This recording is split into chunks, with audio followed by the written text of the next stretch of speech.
हैं आज की वीडियो में।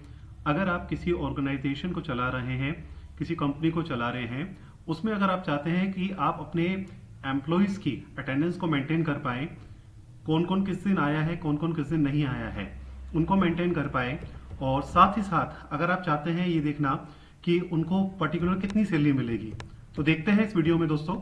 हम एक सिंपल सी, एक ज़्यादा बड़ी नहीं बनाते, एक छोटी सी एक शीट बना लेते हैं जिसमें काफ़ी सारे एम्प्लॉयज़ लिख लेते हैं। जैसे हमने यहाँ पे कुछ नाम लिख लिए,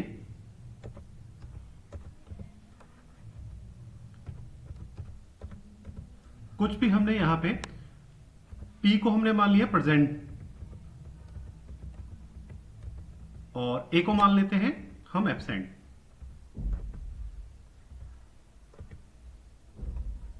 इसको हम फिल कर लेते हैं।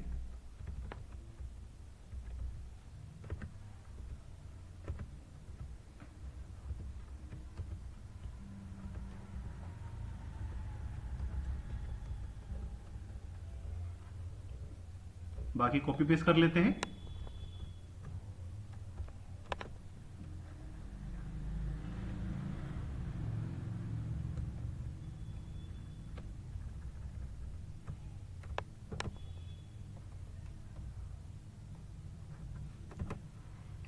चलिए आगे देखते हैं।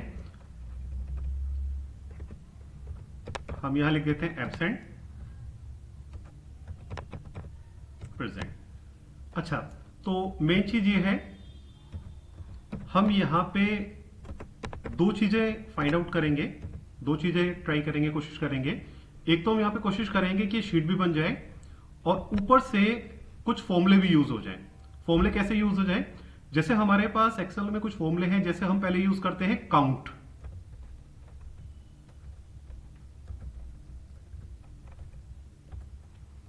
मैं इसको काउंट करता हूं, जैसे मैंने सिंपल फॉर्मूला लगा दिया काउंट।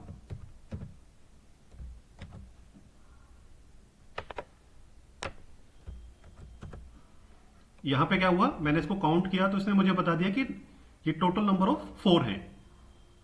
अगर इसमें मान लीजिए हो गया हमारा काउंट का फॉर्मूला, F2 से आप फॉर्मूले को शो कर सकते हैं। अगर मैं इसमें कोई चेंजेस कर दूं, जैसे मैंने कोई कैरेक्टर लिख दिया, अब जो काउंट का फॉर्मूला है वो कैरेक्टर को काउंट नहीं करता है। अगर मुझे कैरेक्टर को भी काउंट करना है तो मुझे फॉर्मूले का नाम देना पड़ेगा काउंट ए। इसमें मैंने कैरेक्टर को भी काउंट कर लिया और नंबर को भी काउंट कर लिया। यहां आते हैं, अब हमें क्या करना है, टोटल पी और ए को काउंट करना है। सबसे पहले हम ए को काउंट कर रहे हैं एब्सेंट के लिए, तो हमने कहा इसके लिए फॉर्मूला यूज किया काउंट इफ। काउंट इफ को यूज करने के बाद हमने इस एरिया को सेलेक्ट कर लिया, एंटर कर दिया।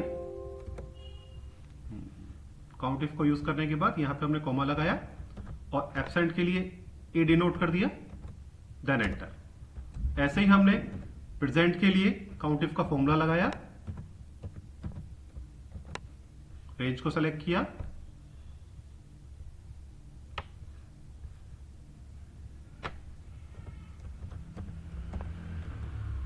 पी कर लिया। यहां पे हमने इस रेंज को ड्रैग कर दिया, इस रेंज को ड्रैग कर दिया। अब टोटल सैलरी हम मान लेते हैं कि एक पर्सन को एक दिन के 500 रुपए मिलते हैं, तो हमने क्या किया, इक्वल टू मल्टीप्लाई 500, तो हमारे पास क्या निकल आया, 2500 रुपए सैलरी मिली उसे। अच्छा, इस शीट को अभी हमें और अट्रैक्टिव करना है, तो उसके लिए हमें क्या करना है, यहां पे हमने राइट क्लिक किया, इंसर्ट पे गए,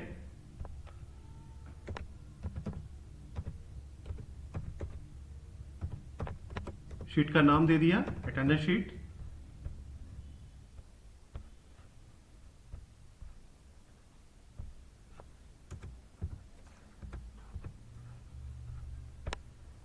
इस रेंज को सेलेक्ट किया, मार्जिन सेंटर पे गए, पूरी रेंज को सेलेक्ट कर लिया,